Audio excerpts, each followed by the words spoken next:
Bonjour à tous. 94% des Français estiment qu'on apprend toujours de ses erreurs. En revanche, 83% considèrent qu'on dévalorise trop souvent les personnes qui se trompent. Plutôt paradoxal, vous ne trouvez pas? Et vous, quelle est votre position sur ce sujet? Je suis française et depuis que je suis toute petite, on m'a appris que faire des erreurs, c'était mal. Souvenez-vous, à l'école, quand on se trompait, quand on donnait une mauvaise réponse, on recevait une punition. Pire, on se faisait mettre au coin. C'était on ne peut plus humiliant. À cause de ça, quand j'ai commencé à travailler, je me souviens que je me mettais une pression de dingue pour ne pas faire d'erreurs. Et bien sûr, il arrivait malgré tout que j'en fasse des erreurs. Et quand j'en avais, j'avais deux possibilités. Soit je les cachais quand c'était possible, soit je reconnaissais mon erreur en m'auto-flagellant pour éviter qu'un autre le fasse et ainsi éviter de nouveau l'humiliation, comme quand j'étais petite à l'école. En 2010, j'ai déménagé à Montréal. J'étais contrôleur de gestion. Parmi mes mandats, je devais calculer des écarts entre des positions actuelles, des budgets, puis je diffusais tous les chiffres au directeur de la division. Et à une de mes premières clôtures, j'ai accompli ma tâche, préparé mon fichier, et puis je l'ai envoyé au directeur. Mais ce que je n'avais pas vu, malgré mes multiples contrôles, c'est qu'une erreur s'était glissée dans ma formule, dans mon fichier Excel. Je m'en suis rendu compte plus tard, le mail était parti. Je ne pouvais pas masquer mon erreur, fait que j'ai choisi la deuxième option. J'ai filé dans le bureau de mon gestionnaire pour le prévenir de mon erreur. Je me souviens que c'était horrible. Je suis allée dans son bureau à reculons, la boule au ventre. Je me sentais super mal. Je suis rentrée dans son bureau. Je me suis confondue d'excuses. Je lui ai dit bien sûr que je recommencerai pas. Je m'attendais à ce qu'il soit vraiment pas content et pas du tout. Sa réaction était la suivante. Il m'a dit, c'est pas grave, corrige ton erreur, renvoie un courriel. Puis, passe à autre chose. Plutôt cool. Quelque temps plus tard, j'ai commis une autre erreur. C'est important le fait que ce soit une autre. Et de nouveau, cette erreur-là, je pouvais pas la cacher et même scène que la première fois, boule au ventre, pas bien. Je vais dans le bureau de mon gestionnaire, même chose, je me flagelle, je me suis trompée. Et puis, lui, même réaction que la première fois, on corrige juste ton erreur et puis on passe à autre chose. Et honnêtement, ça m'a surprise et j'ai trouvé ça extrêmement étrange. Je me suis interrogée, est-ce que finalement, j'avais un gestionnaire qui était hyper cool ou est-ce que tout simplement, c'était quelque chose de plus généralisé, de culturel? Est-ce qu'au Québec, on aurait le droit de se tromper?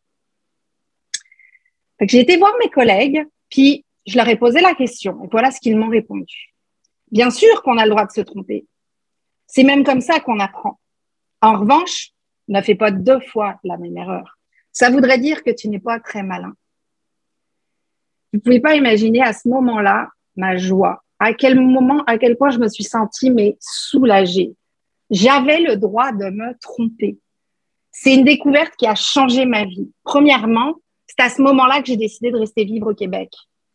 Puis deuxièmement, ça m'a donné une force incroyable qui m'a permis par la suite de changer de métier. Je ne suis plus contrôleur de gestion, je suis devenue coach agile, coach professionnel.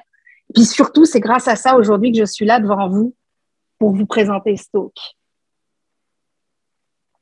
Alors, commettre des erreurs, qu'est-ce que ça fait? Ça engendre du stress, la honte, la perte de la confiance en soi, l'immobilisme, le blâme. Ça engendre en fait une succession de comportements négatifs. Quand on commet une erreur, on la cache. C'est ce que je faisais pour faire croire que tout est sous contrôle et que tout va bien.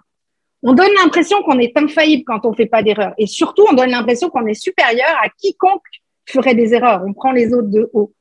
Pas terrible quand on travaille en équipe.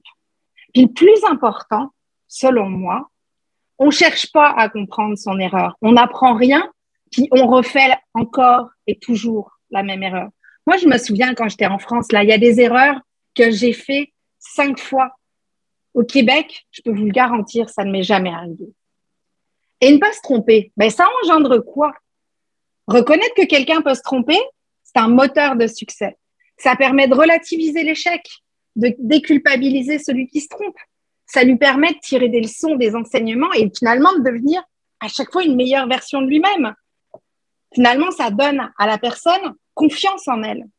Et puis, quand les erreurs sont partagées au sein d'une équipe, ben, ça dynamise l'intelligence collective, ça renforce le sentiment d'appartenance, la convivialité. Après tout, on est tous humains, on se trompe tous, tout le temps. Puis d'ailleurs, c'est sur ce principe-là que certaines entreprises ont bâti un processus, le fail, learn, succeed. Pour partager ses erreurs, on devient meilleur en collectivité. Donc, faire des erreurs, finalement, ça encourage l'audace, l'innovation, la créativité. D'ailleurs, il y a plein d'inventions qui sont nées d'une erreur. La tarte tatin, par exemple, qui est tombée par terre, qu'on a remis dans le plat à l'envers. Vous direz tous, c'est délicieux. La pénicilline, le micro-ondes, les rayons X et d'autres choses encore qui facilitent nos vies. Alors moi, j'ai juste une chose à vous dire. Comme ces grands inventeurs, comme moi, n'hésitez plus. Trompez-vous, expérimentez. Autorisez les gens qui vous entourent à se tromper, à se planter. Car oui, une erreur, c'est un peu comme une graine. Elle se plante pour finalement donner un arbre magnifique. Merci de m'avoir écouté.